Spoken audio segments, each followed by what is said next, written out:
Welcome to Sandhya cooking Kolkata. இன்றைக்கி நம்ம பருப்பும் சோறும் செய்ய போகிறோங்க. ரொம்ப ஈஸியானது, அதுவும் இல்லாமல் ரொம்ப டேஸ்ட்டு, ரொம்ப சத்தானது கூட. நம்ம பருப்பு டெய்லி சேர்த்துக்கும் போது குழந்தைங்களுக்கு ரொம்பவுமே சத்தாக இருக்கும். இந்த மாதிரி செஞ்சு பாருங்கள், குழந்தைங்க நல்லா விரும்பி சாப்பிடுவாங்க. அதுக்கு தேவையான பொருள் நான் குட்டி குட்டியாக எடுத்து 3 தக்காளி கட் பண்ணி வச்சுருக்கேன்.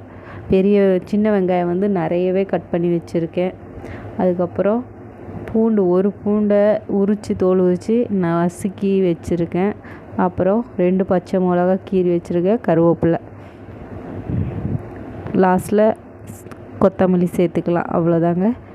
நம்ம அடுப்பை பற்ற வச்சு குக்கரை வச்சுக்கலாம். இன்றைக்கி நான் குக்கரில் தான் செய்ய போகிறேன். குக்கரில் செய்யும்போது டேஸ்ட் நல்லாயிருக்கும்.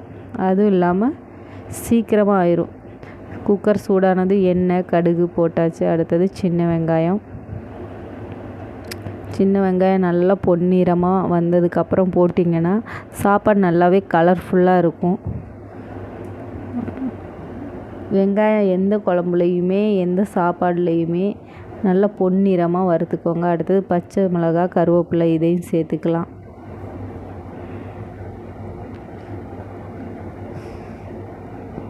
பச்சை மிளகா சேர்த்து நல்லா ஒரு 2 நிமிஷம் வதக்கி விட்டுட்டு அதுக்கப்புறம் நம்ம தக்காளியை சேர்த்துக்கலாம். இடித்து வச்ச பூண்டு மறந்துட்டேங்க, சாரி. இடித்து வச்ச பூண்டு அதையும் ஒரு 2 நிமிஷம் பெரட்டி விட்டால் போதும். அப்புறம் அதை போட்டு பெரட்டிட்டு லாஸ்ட்டில்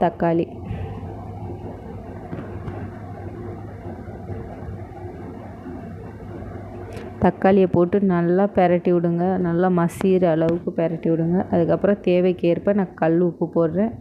உங்கள்கிட்ட எந்த உப்பு இருக்குதோ அதை போட்டுக்கோங்க. அதே உப்பு போடும்போது நல்லா மசிஞ்சிரும். அதுக்கப்புறம் நான் சாம்பார் பொடி, மிளகாய் பொடி, அதுக்கப்புறம் மஞ்சத்தூள், சாம்பார் பொடி மட்டும் 1 ஸ்பூன், மிச்சதெல்லாம் அரை ஸ்பூன் போட்டிருக்கேன். இதையும் போட்டு நல்லா பெரட்டி விட்டுட்டு தேவைக்கேற்ப தண்ணியை ஊற்றிக்கலாம். நான் 1 கிளாஸ் சாப்பாடும் அரிசியும் பருப்பும் எடுத்திருக்கேன். அதுக்கு 4 கிளாஸ் தண்ணியை போட்டிருக்கேன். இதுக்கு ரொம்ப கொலன்னு இருந்தால் எனக்கு ரொம்ப பிடிக்கும். அதனால் நான் நிறைய தண்ணி ஊற்றிருக்கேன். உங்களுக்கு தேவைக்கு ஏற்ப கொஞ்சம் கம்மியாக போட்டுக்கோங்க. தண்ணி கொதித்ததும் அரிசியை போட்டாச்சு. அடுத்தது கொத்தமல்லியும் போட்டாச்சு. இதுக்கப்புறம் நம்ம டேஸ்ட் பார்த்துட்டு குக்கரை மூடி வச்சிடலாம். மூடி வச்சுட்டு அதுக்கப்புறம் 5 விசில் விட போகிறேன்னா, எனக்கு நல்லா கொலன்னு இருக்கிறது தான் ரொம்ப பிடிக்கும். அதனால் நான் விதையாக வேணும்னா தண்ணியை மட்டும் கொஞ்சம் கம்மி பண்ணிக்கோங்க. அவ்வளோதாங்க, நம்ம அரிசியும் பருப்பும் ஆயாச்சு. ரொம்ப டேஸ்டான சாப்பாடு, ரொம்ப சத்தானது கூட. கன்ஃபார்ம் வீட்டில் ட்ரை பண்ணி பாருங்கள். தேங்க்யூ.